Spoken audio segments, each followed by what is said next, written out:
Mesdames, Messieurs, chers amis, chercheurs de joie et de libération.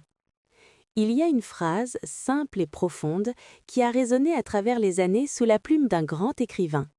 C'est une invitation, un défi, une promesse. L'écrivain s'appelle Mark Twain et les mots sont ceux-ci. Achetez-vous un vélo, vous ne le regretterez pas, si vous vivez. À première vue, c'est une blague, une remarque pleine d'esprit sur les dangers de l'apprentissage, sur les chutes inévitables, les genoux écorchés, les moments d'incertitude où l'on vacille. Et oui, il y a du vrai là-dedans. Chaque cycliste se souvient de ses premières chutes, on se souvient de l'hésitation, de la peur, du moment où le monde a basculé et où le sol s'est précipité à notre rencontre. Mais sous l'humour, sous l'avertissement, se cache une vérité plus profonde. Une vérité sur la liberté, une vérité sur le bonheur, une vérité sur ce que signifie vraiment vivre. Achetez-vous un vélo, vous ne le regretterez pas, si vous vivez. Qu'est-ce que vivre? Pas simplement exister, respirer, passer de la naissance à la mort, mais vivre avec un grand V. Sentir le sang qui coule dans vos veines, goûter le vent sur votre langue, voir le monde non pas à travers une vitre, mais depuis la selle d'une machine qui fait de vous un participant actif de votre propre aventure. Le vélo est une porte vers la liberté. Pensez-y. Quand vous êtes sur un vélo, vous n'êtes ni enfermé ni détaché. Vous n'êtes pas scellé dans une boîte en métal, séparé du monde par du verre et de la climatisation. Vous n'êtes pas un passager, passif et attentiste.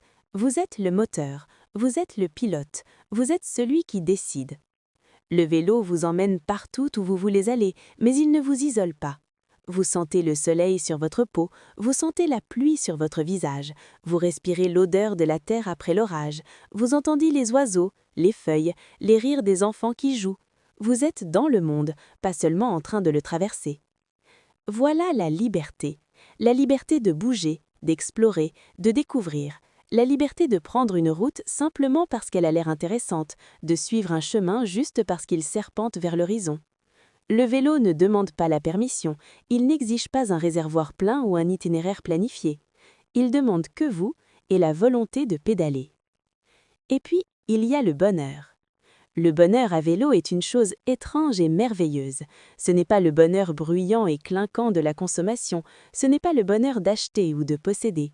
C'est un bonheur plus silencieux, plus profond. C'est le bonheur de l'effort récompensé, le bonheur d'atteindre le sommet d'une colline et de voir le monde s'étendre sous vos pieds. Le bonheur d'une longue descente où vous n'avez rien fait d'autre que de faire confiance et de glisser, et le vent rugit à vos oreilles comme des applaudissements. C'est le bonheur de la simplicité. Sur un vélo, vous n'avez rien d'autre que vous-même et la route. Pas de notification, pas d'exigence, pas de bruit à part le rythme de votre propre souffle et le doux ronronnement des pneus sur l'asphalte. Dans un monde qui hurle constamment pour attirer votre attention, le vélo offre un silence sacré. Il vous rend à vous-même. Mark Twain a prévenu, si vous vivez, et il avait raison, car le vélo ne se contente pas d'offrir la vie, il l'exige. Il exige que vous soyez présent, il exige que vous vous engagiez, il exige que vous ressentiez. Les paresseux, les distraits, les somnambules n'ont pas leur place. Le vélo est pour les vivants. Et oh, les vivants qu'il a vus! Il a vu des enfants lors de leur première balade, tremblants et terrifiés, trouvant soudain l'équilibre et hurlant de joie. Il a vu des amoureux rouler côte à côte à travers des champs dorés, leur cœur battant à l'unisson. Il a vu des aventuriers traverser des continents, dormant sous les étoiles, se réveillant face à de nouveaux horizons. Il a vu des vieillards défiant l'âge, prouvant que l'esprit reste jeune tant que les roues tournent. Le vélo ne se soucie pas de qui vous êtes, il ne se soucie pas de votre statut, de votre richesse, de votre travail. Il accueille tout le monde également, l'enfant et la personne âgée, le champion et le débutant, celui qui cherche à s'évader et celui qui cherche à rentrer chez lui. Et il donne à tous le même cadeau, un rappel que vous êtes vivant. Alors aujourd'hui, je vous dis, achetez-vous un vélo. Pas parce qu'il est pratique, même si c'est l'est. Pas parce qu'il est bon pour la santé, même si c'est l'est. Achetez-vous un vélo parce qu'il vous fera ressentir quelque chose. Vous sentirez le vent et le soleil, et l'effort et la joie. Il vous rappellera que le monde est vaste et beau et qu'il vous attend. Vous tomberez peut-être, vous tomberez certainement. Chaque cycliste tombe, mais vous vous relèverez et vous continuerez.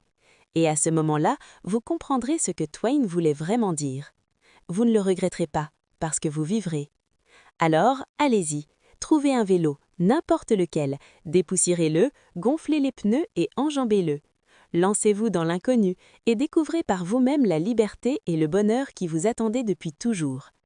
Achetez-vous un vélo, vous ne le regretterez pas, si vous vivez.